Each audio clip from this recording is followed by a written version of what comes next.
Now, during Burma's half a century of military dictatorship, the country's Buddhist monks became one of the main pillars of non-violent protests against the junta. But within the past few years, as the country inches into democracy, Burmese Buddhism has witnessed the emergence of so-called radical Buddhists. Now, these are monks with an ultranationalist agenda who have no qualms in calling for violence against those who they accuse of threatening the national identity.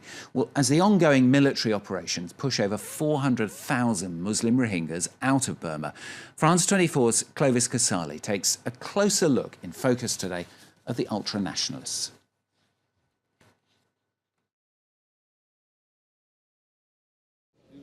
These young monks are the new guard of radical Buddhism in Burma.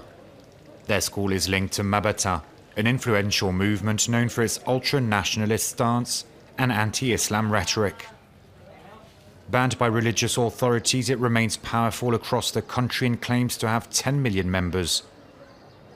One of the teachers has spotted us. I want to show you something about the war. Okay. He's keen to justify the army's clearance operations against the Rohingya Muslim minority in Rakhine State. For that, he quotes a famous Frenchman, Napoleon. You must remember this quote. So the quote says, "The world suffers a lot not because of the violence of bad people, but because of the silence of good people. The most important thing now is for the good people not to remain silent. France knows better than any other country the problems we're facing here. You too in France have many immigrants on your territory, especially from Muslim countries, and who are causing you many problems." Mabata is not afraid of using violence if it means protecting Burma's Buddhism. They believe the Rohingya Muslims are illegal immigrants from Bangladesh with no right to be in the country, even though some have lived here for generations. It's a new form of colonization. The Buddhist Rakhine people are becoming the minority in their own state. On average, each family has about 4 children, but the Rohingya Muslims have many wives and many more children. We have a saying that goes like this: if you corner a dog and start beating it, the dog will bite you. Northern Rakhine is under lockdown with ongoing violence. We were sent these amateur images by Rohingya activists. They show entire villages reduced to ashes. The army says the Rohingya themselves set fire to their houses. Over 400,000 civilians from the persecuted Muslim minority fled the violence to find refuge in neighboring Bangladesh.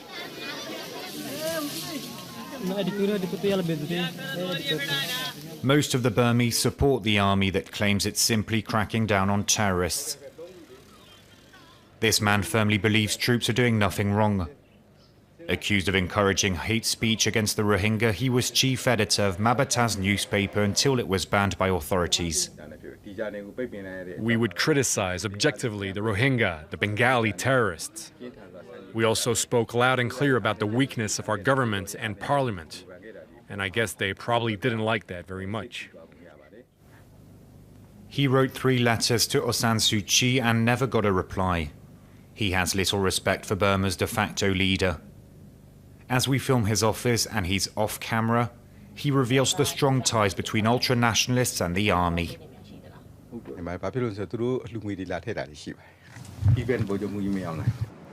General Min Aung Hlaing, Burma's commander-in-chief, is accused by some in the international community of ordering ethnic cleansing against the Rohingya. Many Rohingya, Bengali civilians, have attacked Burmese people in Rakhine State. And by doing this, they're providing support and taking part in terrorism. So I do not feel any sadness when I'm told that these terrorists are now being killed. Rohingya is a taboo word. He and others use the term Bengalis.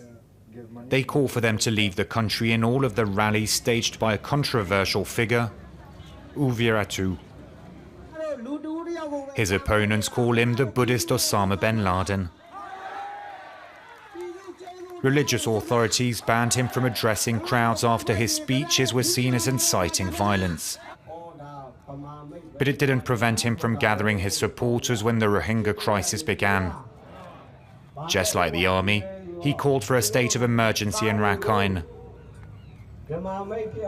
Here, crowds dislike international media and humanitarian workers. They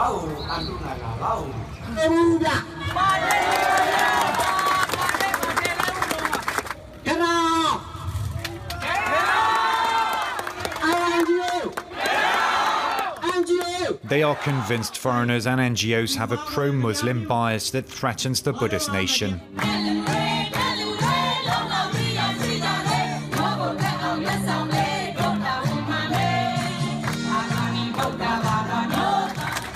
Uviraatu's ultra-nationalist and anti-Rohingya views are shared by many in the country, much to the despair of Jao Min.